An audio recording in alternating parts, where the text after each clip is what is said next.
Manuel Brito, president of the Portuguese anti-doping agency, confirmed on September the 21st, 2024, in the newspaper O Jogo what his Uncle Cycling Highlights had already told you more than 40 days ago, in a video that shook the foundations of the already rotten Portuguese cycling. A sport full of corruption and doping, with recent positives even in Paralympic athletes. Now, in that video, we told you that Frederico Figueiredo, the climber of Ruben Tiago Alves Pereira's Sabgal Anicolor team, had tested positive for abnormal results in his biological passport in July. But neither the Sabgal team manager, nor the Portuguese Cycling Federation, nor the Portuguese anti-doping agency did anything at all, and so he was allowed to compete in the Volta Portugal, where one of his teammates, the Russian Artem Nietzsche, won.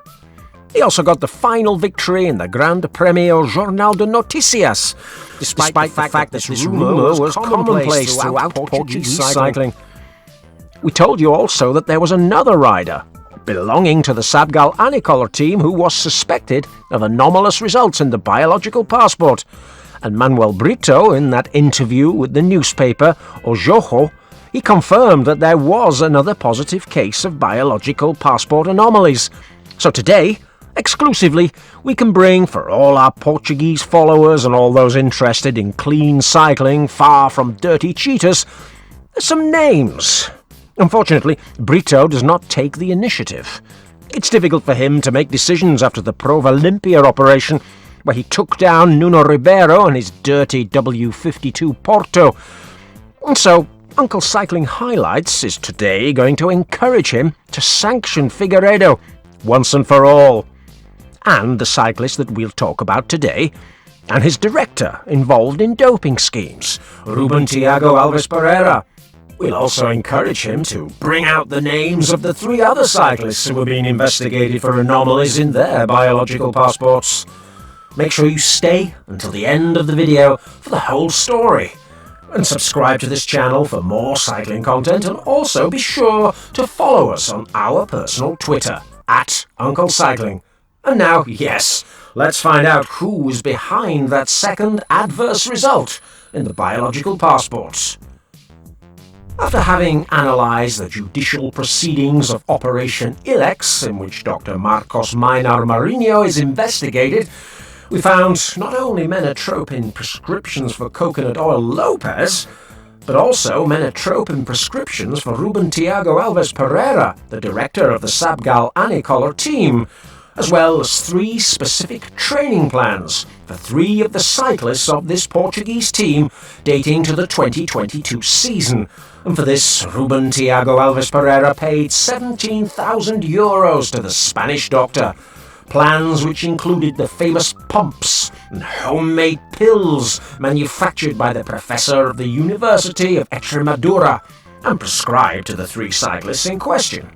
The first of the cyclists, Mauricio Moreira, the Uruguayan who, in the year 2022, won the Volta Portugal with multiple exhibitions. This year, of 2024, he fainted in the middle of the Volta Portugal in the purest Jesus Manzano style. Moreira, who, despite this evidence and these acts, has signed for the FFL team of the former teammate of the doper Lance Armstrong, Jose Azevedo, and is signed until the 2026 season. Now, the second of the cyclists treated by Dr. Maynar was precisely Frederico Figueiredo. He also shone in that Volta Portugal 2022. In fact, he only lost to his teammate in the last time trial, and he finished second in the overall classification. 2 years later, at the tender age of 33, he suffers an adverse result in the biological passport. Now, the third cyclist that Dr. Maynar had also prepared specifically in that year of 2022 is the second cyclist who's tested positive with these adverse results of the biological passport. Yes, the great exclusive is here. We can bring it to this channel now. It's Luis Carlos Ribeiro Nunes Mendonça, or as he's known in the cycling world, Luis Mendonça. A rider who, attention, is 38 years old. Now, he was caught in July with those adverse results, but they haven't been confirmed until September. But surely that should have kept him in suspension. He shouldn't have been included in the Sabgal Anicol team lineup, both in the Volta Portugal and at the Grand Prix Jornal de Noticias, where he also participated as a domestique of Frederico Figueiredo. Now, many will be wondering why a 38-year-old man who's under contract with the Sabgal Anicol team for 2025 needs to commit these kinds of acts that generate clear irregularities and which are absolutely punishable by the UCI, and more so when it's a simple rouleur who's not going to win any big races. We wonder too, but that's how cycling seems to work. And even more so when we look at Luis Mendonça's own career, which is, to say the least, hilarious and surrounded by doping. Back in 2009, while dopers like Denis Menchoff or Alberto Contador were winning Grand Tours, a young Luis Mendonça was already part of a team full of doping cases, Alluvia Vallon. Who was the president of the team, I hear you ask?